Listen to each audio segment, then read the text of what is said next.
यसको aquaponic system भन्छ। अब के यसलाई तयारी गर्दा लगाउँदा यसलाई के गर्नु पर्यो भन्नु त सर अलि। यसको लागि अब यसरी ग्रीन हाउस बनाउनु पर्यो, यो बाक्सहरू ल्याउनु पर्यो पानी राख्ने। अनि यो यता हेर्नुस्, यो भनेको माछाको लागि ट्याङ्क हो। यसमा माछा राखिन्छ। Okay sir. अक्सिजन दिने हो यो यसरी। अनि यो माछा यहाँ आउँछ। यो सबै फिट गर्नु पर्यो नि सर। यो माछाले दाना खान्छ। यो नौफ्रोस भनेर ढाक्यो। ल अरु सर यो पनि भन्दिनु प्लिज है, माइन्ड नगर्नु होला त्यसो। अनि यहाँबाट उसको पट्टी आउँछ यहाँ यसमा। अनि यो पनि फिल्टर हुने कि के हो सर? ए फिल्टर हुने। यहाँ आएर फिल्टर हुने हो के। यो के हो सर यो लगाएको?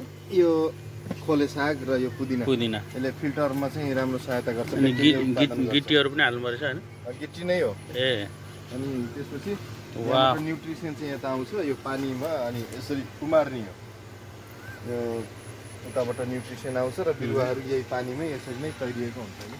यस्तै लगाइराख्नुपर्छ सर हैन? यो साग लगाएको यो पानी चाहिँ कभर गर्छ। अनि सर यो जस्तै माथि पालोहरू हालेर यसरी यो घरको डिजाइन गर्नु भएको थियो नि, यो पनि बाहिर लगाउन मिल्दैन नि? घरभित्रै हो? यो बाहिर लगायो भने किरा लाग्छ। अरू यो भित्र पनि लागिरहेछ।